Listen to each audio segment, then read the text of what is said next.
진짜 전략 GFM 투자연구소의 이진우 소장과 함께합니다. 어서 오세요. 네, 안녕하세요. 네, 고점에 대한 부담감 때문일까요? 전일장 그리고 그 전거래일 미국 증시 좀 쉬어가는 양상이었는데 네. 일각에서는 그래도 조정을 좀 대비해야 되지 않겠느냐 이런 시각도 있거든요. 어떻게 평가하세요? 네, 뭐 이제 매일매일 사상 최고치 경신은 경신이죠. 네, 그렇죠. 이제 그 대신 뭐 여느 때처럼 그걸로 인해서 시황에서 뭐 다우 지수, S&P 500 오늘도 사상 최고치 경신 이렇게 헤드라인은 달지 않는 것은 우선 뭐 상승 폭이 이제 미미하죠. 미미한데다가 그렇게 막 환호하기에는 이제 시장 내에 워낙 이제 갈려서 그런 겁니다. 네. 예, 똑같은 재료를 가지고도 어떻게 볼 것인가 이제 여전히 갈리는데 한 며칠은 진짜 그 리스크온 분위기가 확연했었죠. 뭐 당장 서울에서 우리가 환율이 갑자기 뭐 1116원까지 떨어졌으니까. 네.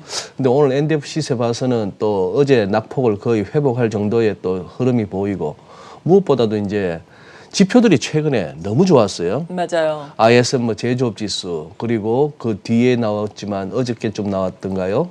서비스업 지수도 아주 좋았고 고용 지표도 좋았고 자 이제 이 좋았던 고용 지표에 대해서도 그동안 뭐 여러 차례 다뤄졌겠습니다만 이걸 갖고도 이제 지나고 나니까 그 세부적으로 따지는 거예요. 네. 세부적으로 따져가지고 무슨 뭐 흑인 실업률이 오히려 팬데믹 이전 대비 더 뭐 회복 속도가 더 늦다는 식으로 해서 너무 이거 갖고 좋아할 것도 아니다 이런 등등도 있는데 전반적으로 이제 한 며칠 국채 수익률 쪽에서도 조금 막 1.75%를 넘어서고 해서 급하다는 느낌이 들었는데 참 가만히 지나고 보면 절묘합니다.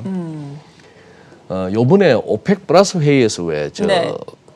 이른바 감산을 테이퍼링 한다는 거 아니에요? 예. 감산 테이퍼링은 다른 말로는 증산인데 그러면은 이제 그 부분이 참 묘하게 연결된 거죠. 사실 그보다도 한 달 전에 회의에서 뭐라고들 다들 생각했나 하면은 네. 오펙 플러스에서 아마 저기 좀 이렇게 기존에 감산하는 것 같다가 이제 감산해서 좀 감산을 줄이는 결국은 증산이라고 할 수 있는 그쪽으로 결정하지 않을까 싶었는데 한 달 전에는 그냥 감산한다 해서 시장 예상에 빗나갔거든요. 그리고 이번에는 또 계속 감산할 거야.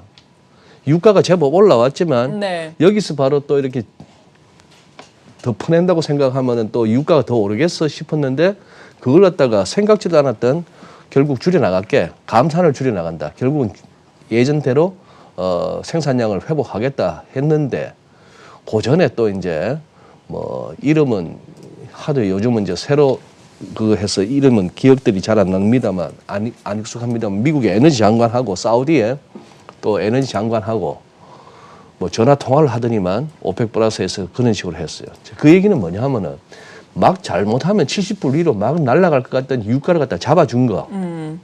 그게 어떻게 보면 또 국채 수익률 상승을 또 약간 주저앉히는 역할을 했죠. 네. 뭐 그런 식으로 해서 시장을 그릇그릇 끌고는 왔습니다만 자 이제 조금은 이제 갈리는 거죠. 갈리고 다들 이제 생각은 그런 겁니다. 뭐 빠질 이유는 없겠지만 여기서 내가 새돈 태우기는 좀 찝찝하다는 거예요. 맞아요. 예. 우리 국내도 그렇고. 그렇죠. 더군다나 특히 이제 개인들이 우리로 치면은 뭐 동학개미, 이제 미국 들어가 있는 서학개미, 그쪽에는 로빈후드들이 주로 많이 이렇게 집중했던 종목들에서 아직까지 이렇게 별 재미가 없다 보니까 네. 이제 그런 부분도 있죠. 지금 다우지수 한번 보시면은 연초 이후 지금 현재 이제 오늘 마감함으로써 9.28%. 지금 뭐 3개월 남짓돼서 9.28% 이래저래 해도 나쁘지 않은 겁니다. 그죠? 요즘 같은 시대에 어쨌거나 10% 가까이 올랐으면 나쁘지 않은 건데. 그렇죠. 자, 4월 5일 날 그러니 부활절 끝나고 나서 바로 시작했던 거래일에 월요일 날 바짝 오르고 나서는 그동안에 이제 지표 오름세 그리고 국채 수익률 좀 주춤하는 이런 걸 반영했습니다만 그다음은 요런 상황이에요. 요런 상황인데 자, 나스닥도 일단은 고무적이었던 거는 이 우하향하는 이 선을 열고 그다음에 뭐 구름대도 올라서고 해서 쭉쭉 뻗어가도 될 것 같은데 그다음에 팔로스루가 조금 약합니다. 네. 그죠? 요거는 이제 다우보다도 조금 낮은 6.21. 자, 그런데 다 좋다 할 거예요, 아마. 오늘도 시황 보면 그렇게 나쁜 거 없었다라고 하는데, 그런데 요럴 때는 한번 저 같은 경우는 장이 이렇게 생각보다 이렇게 탄력이 없을 때는 주는 이 제로 해치를 들어가 봅니다. 네. 이 사이트의 성격 아시잖아요. 조금 음침하고 조금은 베어리시한 예. 그런 사이트잖아요. 제로 hedge. 제로 hedge가. 그래서 보니까 두 가지 기사가 눈에 들어옵니다. 첫째, 이건데 여기 이 사진은 저 로버트 카플란 저기 달라스 연방은행 총재입니다. 이분은 얼마 전에 한 몇 주 전에 그 CNBC 나와서 하면서 내년에 2020 점도표에 보면은 내년에 금리 올리자고 점 찍혀 있는 그거 나야 나 이랬던 사람이에요. 네. 예, 그 정도로 이제 어떻게 보면은 매파적 성향을 갖고 있는데 제목이 이러네요. 2.5조에 달하는 저기 기업들로부터 세금 걷어들이는 게 이제 이 규모란 말입니다. 네. 이 옐렌 재무장관이 결국 이 언베일이라는 얘기는 이제 그 세부 계획을 갖다가 발표했다는 얘기인데 요 사이트답게 제로 해치 성격답게 제목을 참 묘하게 답니다. 한번 우리 시청자 여러분께서도 이런 단어 한번 사진 찾아보시면은 우리한테는 익숙치가 않은데 텍스 레클레메이션 플랜 해가지고 그냥 텍스를 갖다가 그 세금을 더 거두드린다는 것보다 저 레클레메이션이라는 단어는 무슨 교정하는 거, 제대로 잡는 거, 네. 뭐 이런 식의 표현이에요. 그거 요거 하나, 그 다음에 또 하나는 연준이 또 위협했다는 겁니다. 뭐 팬데믹이 끝나면은 이 부양책 걷어들일 수 있다. 그 얘기를 갖다가 이제 카플란, 야 오늘 내가 읽었던 카플란은 시장에 좋은 쪽이던데 맞습니다. 대부분의 시황은 카플란 총재도 지금 당장 걷어들여야 할 이유가 없다. 네, 뭐 이런 그렇죠. 식의 표현인데 그러나 그 말만 한 것이 아니고 자, 요 부분이 그러니 제 얘기는 그겁니다. 하필이면 이런 사이트에서는 왜 앞부분 얘기는 안 하고 이 뒷부분에 방점을 찍냐 말이죠. 네. 그런 식으로 해서 이 부분. 그러니 뭔가 찝찝한 거예요. 연준에 대해서 계속 시장은 의심스러운 거예요. 진짜 금리 안 올릴 수 있을까? 인플레는 올 것 같은데 하는 그거 하고 그다음 결국은 요겁니다. 이 그래프인데 제목은 또 이렇습니다. 파티가 끝나가는 것 같다. 이런 네. 얘기를 하는 거예요. 파티가 끝나가는 것 같다. 왜? 바이든의 텍스 플랜 이게 결국 기술주하고 제약 쪽에 가장 타격을 줄 것 같다. 그럼요. 부담이죠. 부담이죠. 요 그래프는 이제 그동안에 각 연대별 그 당시 미국의 저기 법인세율입니다. 아, 네. 지금 이게 보시다시피 35%였던 것 같다가 35%에 꽤 오래 머물렀죠. 예. 90년대, 80년대 후반부터 해서 35%에 꽤 오래 머물렀던 걸 트럼프 대통령 때 이걸 21% 낮춘 거 아닙니까? 그렇죠. 그래서 14%포인트를 낮췄는데 지금 이거 21에서 28로 간다는 얘기는 14의 절반인 7%포인트를 끌어올리겠다는 얘기죠. 지금 이제 요 현재 오렌지 색깔 저게 현재 21%인데 이게 28%를 간다 했을 때 얼추 지금 앞선 기사를 보니까 향후 다 그 증세가 한 2조 5천억 달러는 되겠다 하는 것이고 그걸로 지금 최근에 발표했던 2조 2,500억 달러 그걸 갖다가 인프라 투자 그걸 그 돈으로 네. 해나가겠다는 거 아닙니까? 이제 그런 식이니 요 부분 아마 틀림없이 기업들의 세후 이익에는 영향을 줄 거 아니에요. 그럼요. 예, 이제 요 부분을 갖다가 이제 소위 말하는 밸류에이션 측면에서 이제 분명 주식의 어떤 그 주가를 갖다 낮추는 요인인데 이 부분을 어떻게 소화해낼 것인가. 결국은 그겁니다. 분모하고 분자 중에 어느 쪽이 빨리 클 것이냐. 즉 미래 현금 흐름을 할인해서 쭉 더한 거 이게 소위 말하는 현재의 주가라는 이론적 그거에서 요 위에 분자는 미래 현금 흐름, 즉 미래에 얼마나 벌어들일 것인가. 이게 앞으로 그러면은 경제 재개방과 더불어 뭐 팬데믹이 끝나고 해서 이 부분이 예를 들어서 분모에서 할인율, 금리보다도 더 윗부분이 커지면은 주가는 계속 가는 거고 이익도 늘어나는 것에 비해서 이 할인율의 분모가 커진 것에 영향이 더 커진다면은 이론적으로는 주가는 좀 약해지는데 이 부분을 갖다가 이제 다투다 보니까 예전처럼 다우 400포인트, 500포인트가 힘겨운 그런 장이 된 것 같습니다. 맞아요. 네. 경기가 회복되면서 기업 이익이 더 많아진다면은 더할 나위가 없겠지만 그래도 법인세율도 인상되니까 네. 이러한 부분의 부담감도 또 상쇄를 시켜야 하니까 약간은 또 어려운 장이 될 수도 있겠다 이런 얘기가 나오고 있는 것 같은데. 저거를 이제 얘기를 하자면 굉장히 길어지는 거죠. 그렇죠. 기업 이익 예. 분야뿐만이 아니고 저것이 진짜 일자리를 갖다가 더 늘릴 수 있을 것인가 부분에도 가봐야 하는 문제인 거예요. 네. 그렇다면 어떻게 된다? 미국 다시 들어오려 하던 기업들이 세금 상황 봐서는 안 들어올 수도 있는 거고. 그러니까 다른 나라에도 한선 정하자 또 이렇게 얘기를 했잖아요. 그래서 다른 예. 나라들 보고도 다 같이 하자 했는데 그게 말이 되는 얘기인지 그러니까요. 모르겠어요. 네.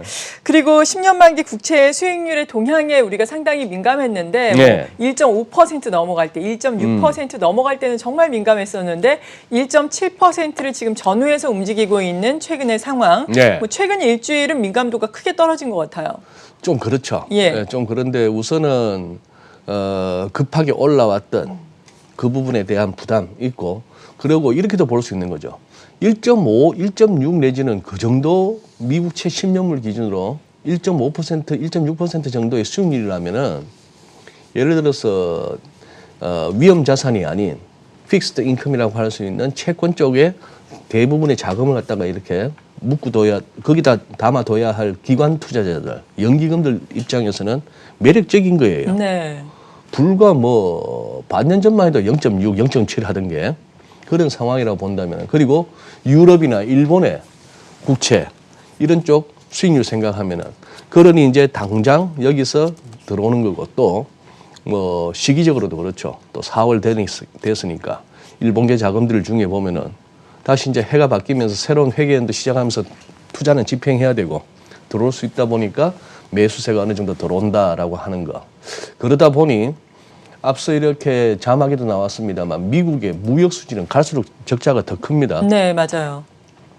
이거 보통 제가 방송 준비하다 보면 한두 시쯤에 자게 되는데 어제는 좀 일찍 자고 새벽에 네. 일어나서 준비하자 했더니 시간이 굉장히 쫓기더라고요. 그래서 지금 평소보다 이렇게 예를 들어 미국 무역 적자 그래프라도 지금 나와주고 네. 미국제 수익률 차트라도 이렇게 나와주면 우리 시청자 여러분께서 시각적으로 좀 더 그거 하긴데 지금 말로밖에 설명을 네. 못 드리겠는데 무역 적자가 거의 뭐 사상 최고치 수준으로 쭉 떨어져 있는데 마이너스 그렇죠. 쪽에 그렇다면 이거는 당장 생각하기에는 뭐죠? 달러 약세죠. 달러 약세 요인인데 거기 비해서 또 어떻게 미국 국채 이런 쪽으로 아니면 미국 주식 이런 쪽으로 좀 살만한 여건이 됐으니까 또 들어온다라고 본다면 상쇄될 수 있는 달러 약세가 네. 그런 식으로도 볼 수 있겠습니다만 어쨌거나 미국채 수익률은 대부분의 그쪽 채권 쪽의 전문가들의 얘기로는 이걸로 끝났다고는 생각하지 않는다는 거죠. 저 또한 그렇게 봅니다. 아직 볼 레벨을 다 못 봤어요. 그 1.5, 1.75는 봤습니다만 지금 이게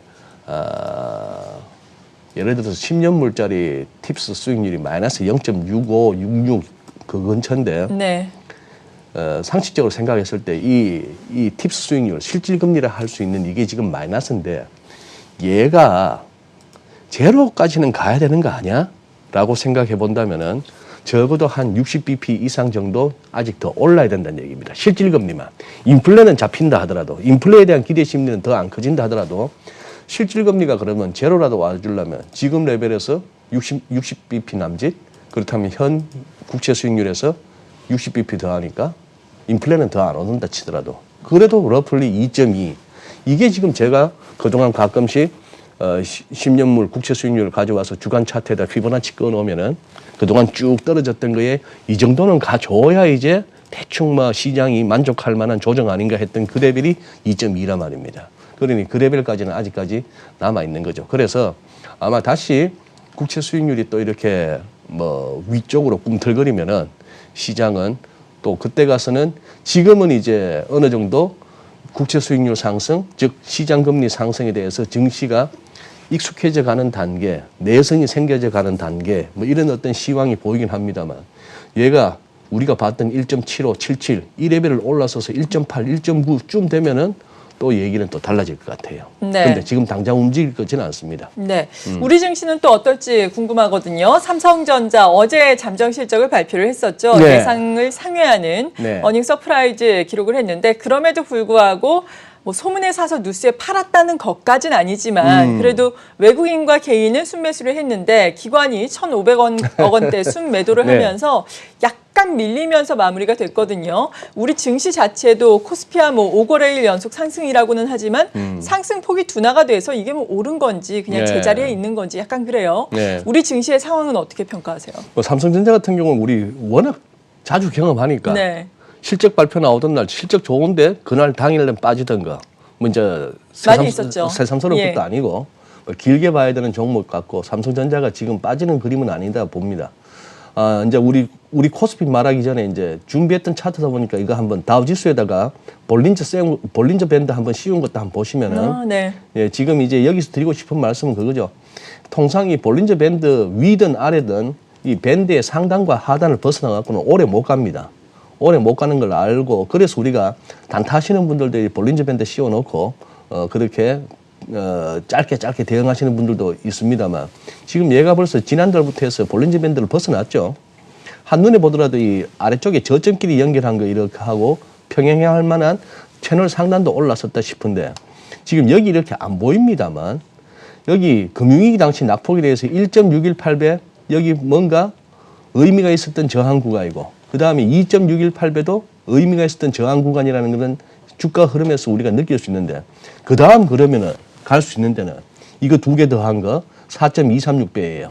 4.236배가 지금 차트상에 안 보입니다만 이렇게 계산을 해보면은 러플리 39,000 내지 39,200이 나옵니다. 지금 이게 33,400이니까 지금 그래서 불리시를 이거 뭐 아직 고점 논하기 일러라고 얘기하는 거는 이 정도 여유가 있는 겁니다. 기술적으로도 저렇게 있는데 그런 식으로 보자면은 우리 코스피로 다시 넘어왔을 때 그동안에 이동 평균선만 했습니다만 일목으로 보더라도 워낙 작년 8월부터 10월 말까지의 흐름하고 비슷하게 전개되다가 다 올라섰어요. 다 올라섰으니까 못 갈 이유는 없습니다. 못 갈 이유는 없는데 다만 지난 11월 때처럼 이 탄력적인 그런 어떤 흐름을 기대하기에는 조금 이제 아까 말씀드렸던 새돈 태우기는 좀 찝찝하다. 뭔가 좀 밀려주면 몰라도 하는 이 심리가 기관이나 개인이나 다 있다는 얘기인데 우리도 연초 이후 9.2% 적지 않은 상승률입니다. 코스피도 월간으로 이렇게 해보면은 볼린저 밴드를 씌워보면은 여기서 당장 빠지지 않겠지만 팡팡팡 계속 치고 간다고 보기에는 조금 즉 하루에 뭐 2, 3%씩의 매일매일 올라가는 장을 기대하기는 좀 버겁다 하는 것은 여러 가지로 느끼실 수 있을 것 같습니다. 예. 네. 그리고 달러화에 대한 원화 환율 앞서서 언급을 해주셨는데 지난 화요일에는 8원 넘게 네, 하락했고 네. 어제도 3원 넘게 하락을 했어요. 예. 1,200원대에서 급격하게 또 1,116원대까지 네. 내려왔는데 예. 이 추세는 이어질까요? 글쎄요. 이제 그래서 늘 시장이 어렵다는 게 네. 저도 또 해마다 비슷한 경험을 합니다만 4월 앞두고 나면은 또 다들 뭐라 하나 하면은 배당금이 4월부터 지급됩니다. 송금 수요. 역송금 예. 수요였습니다. 그러니 다들 달러 좀 오르겠거니 하는 기대를 가질 만한데 그게 기대만큼 그렇게 잘 안 되는 경우가 많아요. 네. 이번에도 그런 것 같습니다. 환율이 이렇게 하다가 달러 상승 기대 심리에 좀 이렇게 쌓였던 롱 포지션이 이렇게 한번 정리되는 그런 과정에서 있었고 또 최근에 국채 수익률 상승이 멈칫하면서 했던 그 부분도 있는데 달러 인덱스, 달러가 약해졌던 것에 비해서 우리 서울에서 좀 많이 그거 했던 거는 외국인도 좀 사주는 모습이고 뭐 그런 상황인데 여기서 오늘은 뭐 이 볼린저로 다 같이 한번 접근해 봅니다만 얘도 이 정도면은 시장에 조금 과도하게 수급 이상으로 쌓였던 롱 포지션은 대충 이 정도로 정리됐다라고 생각합니다. 그래서 여기서 바로 1110 밑으로 간다라기보다는